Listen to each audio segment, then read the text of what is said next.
இன்னைக்கு இந்த வீடியோல எந்த விஷயத்தை பத்தி பேச போறோம், யாரை பத்தி பேச போறோம் அப்படின்னு சொல்லி கேட்டோம் அப்படின்னா, சவுக்கு சங்கர் இருக்கார் இல்லையா. ஸோ ஒரு 2-3 நாளைக்கு முன்னாடி பார்த்தோம் அப்படின்னா கைது பண்ணப்பட்டப்பே அது ரொம்ப பெரிய பரபரப்பு அப்படின்றதெல்லாம் ஏற்படுத்தி இருந்துச்சு.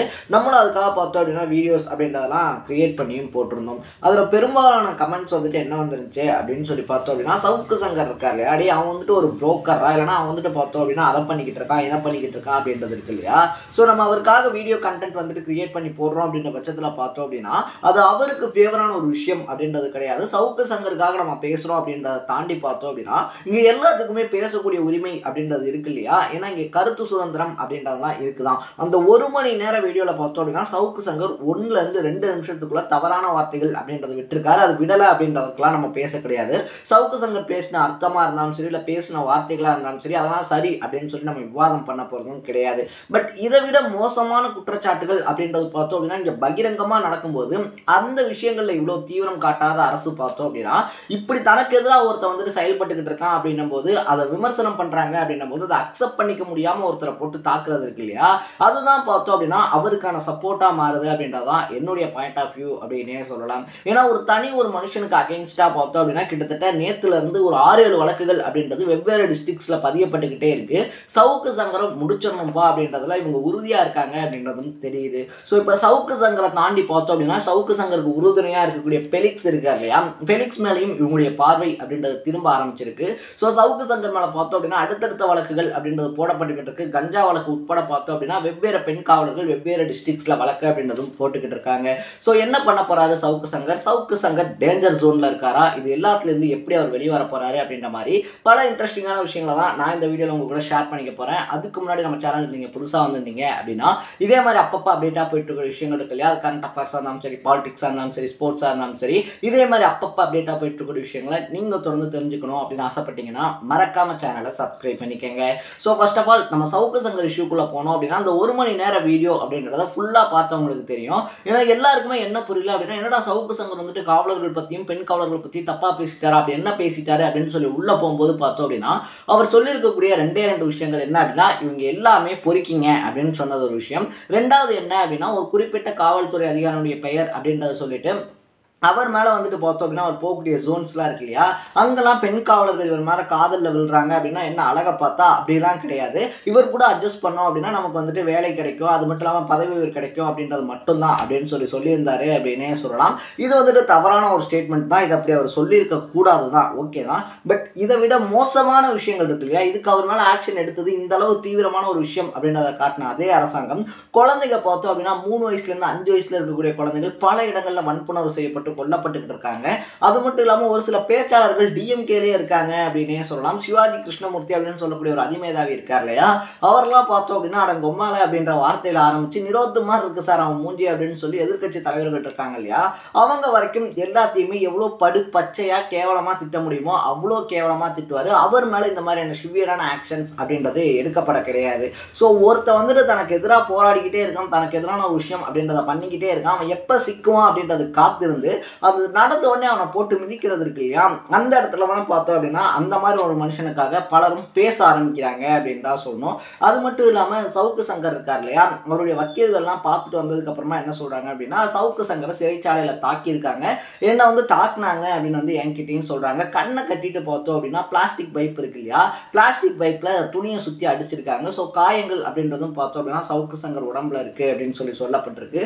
எடப்பாடி பழனிசாமியை பொறுத்த வரைக்குமே பார்த்தோம் அப்படின்னா தனியா ஒரு நீதிபதி அப்படின்றத வச்சு சவுக்கு சங்கர் இருக்கார் இல்லையா அவர் தாக்கப்பட்டாரா இல்லையா அப்படின்றத வந்து விசாரிக்கணும் அப்படின்னு சொல்லியிருக்காங்க.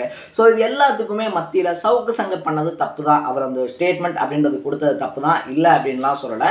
அவர் பேசின விஷயங்களுக்கு அவர் தண்டனை கொடுக்காதது இது எல்லாமே பார்த்தோம் அப்படின்னா கரெக்டான ஒரு விஷயம் அப்படின்றது பண்ணப்படுறதும் சரிதான். பட் அவர் எந்த சுச்சுவேஷன்ல அந்த மாதிரி ஒரு ஸ்டேட்மெண்ட் கொடுக்குறாரு அப்படின்ற ஒன்று இருக்கு இல்லையா.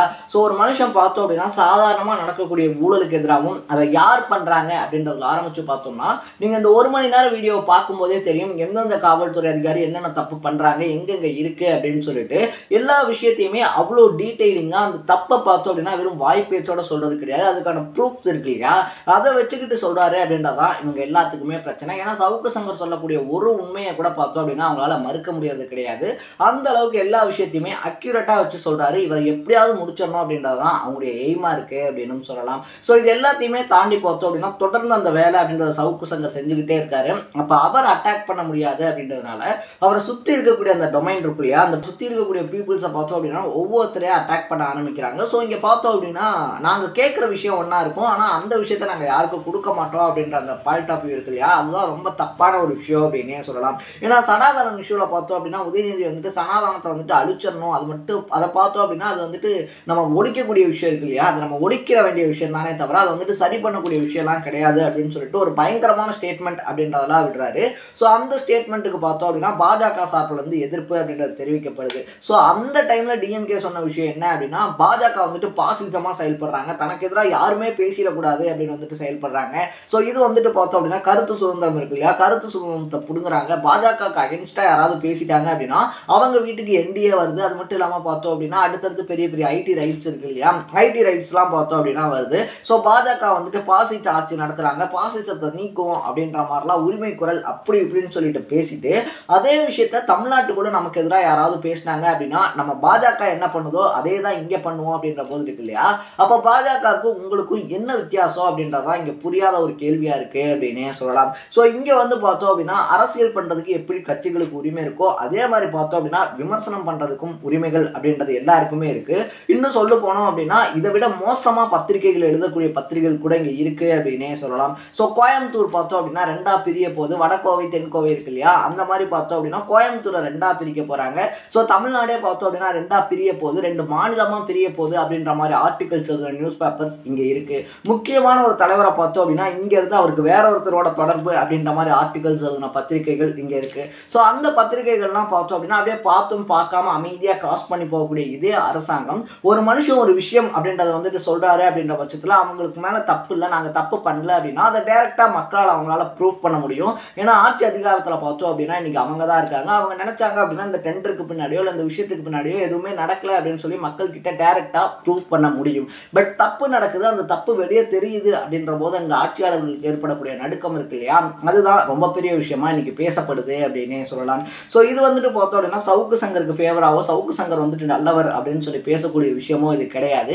ஏன் இதை சொல்றேன் அப்படின்னா இன்னைக்கு சவுக்கு சங்கருக்கு நடக்கக்கூடிய விஷயம் இருக்கு இல்லையா, நாளைக்கு உங்களுக்கோ எனக்கோ யாருக்கு வேணாலும் நடக்கலாம். ஸோ மேல பாஜக வந்தா பாசிச அரசாங்கம் வந்துடும், பாசிச அரசாங்கம் வந்துடும், யாரும் எதிர்த்து பேச முடியாது அப்படின்னு சொல்லி துடிக்கக்கூடிய அதே கட்சி தான் இங்க நமக்கு அகேன்ஸ்டா ஒருத்தர் வாய்ஸ் ஓவர் பண்ணும்போது அதை அக்செப்ட் பண்ணிக்காம அவர் எப்படியாவது முடக்கிடணும் எப்படியாவது ஒழிச்சிடணும்னு நினைக்கக்கூடிய அந்த மைண்ட் செட் இருக்கு இல்லையா, அதுதான் இங்க பிரச்சனை அப்படின்னே சொல்லலாம். ஸோ நமக்கு ஒருத்தர் ஒன்று பண்ணும்போது வலிக்குது அப்படின்னா நம்ம அதை இன்னொருத்தருக்கு பண்ணும்போது அவங்களுக்கு அது வலிக்கும் அப்படின்னு சொல்லி யோசிக்கணும். ஸோ இதை மட்டும் இல்லாம பார்த்தோம் அப்படின்னா சவுக்கு சங்கம் கூட இருக்கக்கூடிய அந்த சரௌண்டிங்ஸ் இருக்கு இல்லையா, சரௌண்டிங்ல இருக்கக்கூடிய ஒவ்வொருத்தரையா கார்னர் பண்றது இவர் கூட இருக்கிறதுனாலே பார்த்தோம் அப்படின்னா அவங்களுக்கு ப்ராப்ளம்ஸ் அப்படின்றத ஏற்படுத்துறது அப்படின்றதெல்லாம் ரொம்ப கேவலமான சீப்பான ஒரு மென்டாலிட்டி அப்படின்னே சொல்லலாம். அது மட்டும் இல்லாமல் இப்போ சவுக்கு சங்கர் கிட்ட இருந்து பார்வை யார் பக்கமா திரும்பி இருக்கு அப்படின்னு சொல்லி பார்த்தோம்னா ஃபெலிக்ஸ் இருக்கார் இல்லையா, ஃபெலிக்ஸ் பக்கமா திரும்பி இருக்கு அப்படின்னே சொல்லலாம். ஸோ இதே யூடியூப்ல பார்த்தோம் அப்படின்னா கண்டபடி வார்த்தை பேசக்கூடிய எக்கச்சக்கமான யூடியூப் சேனல்ஸ் இங்க இருந்துகிட்டு இருக்கு.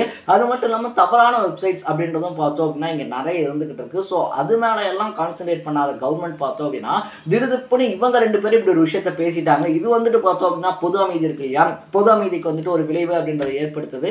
அது மட்டும் இல்லாம பார்த்தோம் அப்படின்னா இது வந்துட்டு ஒரு ரொம்ப பெரிய விஷயமா பேசப்படுது அப்படின்னே சொல்லலாம். அப்ப சவுக்கு சங்கர் பேசினது தப்பு இல்லையா அப்படின்னு சொல்லி கேட்டோம்னா மறுபடியும் சொல்றேன், சவுக்கு சங்கர் பேசினது கரெக்ட் அப்படின்னு சொல்லி இங்க யாருமே சொல்றது கிடையாது. பட் அதே அளவுக்கு இந்த வழக்கு இருக்கு இல்லையா, இந்த அளவுக்கு காட்டக்கூடிய அதே சின்சியாரிட்டியை அதே அளவுக்கு வேகத்தை எக்கச்சக்கமான கோடி ரூபாய் மதிப்பு இருக்கக்கூடிய போதைப் பொருள் கடத்தின வழக்குல ஏன் காட்டல அப்படின்றதான் கேள்வி. பல பெண் குழந்தைகளுக்கு இங்க பாலியல் வன்புணர்வா இருந்தாலும் சரி இல்ல துன்புறுத்தலா இருந்தாலும் சரி நடக்கும் போதும் அந்த கேசஸ்ல கைது பண்ணக்கூடியவங்க மேல ஏன் இவ்வளவு சிவியரான ஆக்ஷன்ஸ் அப்படின்றது இந்த அளவுக்கு தீவிரமா உடனடியா எடுக்கப்படல அப்படின்றதான் கேள்வி. ஸோ இது மட்டும் இல்லாம பார்த்தோம் அப்படின்னா சவுக்கு சங்கர் மேல பல மாவட்டங்கள்ல பார்த்தோம் அப்படின்னா சேலமா இருந்தாலும் சரி ஈரோடா இருந்தாலும் சரி இந்த மாதிரி அடுத்தடுத்த மாவட்டங்கள்ல ஒரு பெண் பத்திரிகையாளர் உட்பட பல பெண் காவலர்கள் பார்த்தோம் அப்படின்னா கேசஸ் அப்படின்றத போட்டுக்கிட்டு இருக்காங்க. இன்னைக்குதான் மதுரையிலையும் பார்த்தோம் அப்படின்னா அவர் கஞ்சா வழக்கு அப்படின்றதையும் போய் அட்டன் பண்ணிட்டு வந்திருக்காரு அப்படின்னே சொல்லலாம். ஸோ இத்தனை வழக்குகளை தாண்டி சவுக்கு சங்கர் எப்படி வெளியே வரப்போறாரு, வெளியே வந்ததுக்கு அப்புறமா அவருடைய எழுச்சி அப்படின்றது மீண்டும் எப்படி இருக்கும். ஏன்னா சர்வ சாதாரணமா இருந்த ஒரு மனுஷனை பார்த்தோம் அப்படின்னா குத்தி குத்தி குத்தி இந்த அளவுக்கு கொண்டு வந்திருக்கக்கூடியதே இவங்க தான். ஸோ மறுபடியும் அவரை விடாம அடிக்கிறது அப்படின்றது அவர் வீழ்றதுக்கான வாய்ப்பா இருக்காது, மறுபடியும் எழுதுறதுக்கான வாய்ப்பா தான் இருக்கும் அப்படின்றது என்னோட பாயிண்ட் ஆஃப் வியூ. ஸோ நீங்க சவுக்கு சங்கரை பத்தி என்ன நினைக்கிறீங்க அப்படின்றத கமெண்ட் செக்ஷன்ல பதிவு பண்ணிட்டு இதே மாதிரி அப்பப்போ அப்டேட்டா போயிட்டு இருக்கக்கூடிய விஷயங்கள் இருக்கு இல்லையா, அது கரண்ட் அஃபேர்ஸா இருந்தாலும் சரி பாலிடிக்ஸா இருந்தாலும் சரி ஸ்போர்ட்ஸா இருந்தாலும் சரி இதே மாதிரி அப்பப்போ அப்டேட்டா போயிட்டு இருக்கக்கூடிய விஷயங்களை நீங்க தொடர்ந்து தெரிஞ்சுக்கணும் அப்படின்னு ஆசைப்பட்டீங்கன்னா மறக்காம சேனலை சப்ஸ்கிரைப் பண்ணிக்கோங்க. நாளைக்கு இதே மாதிரி இன்னொரு இன்ட்ரெஸ்டிங்கான வீடியோட சந்திக்கலாம். Tata, bye by.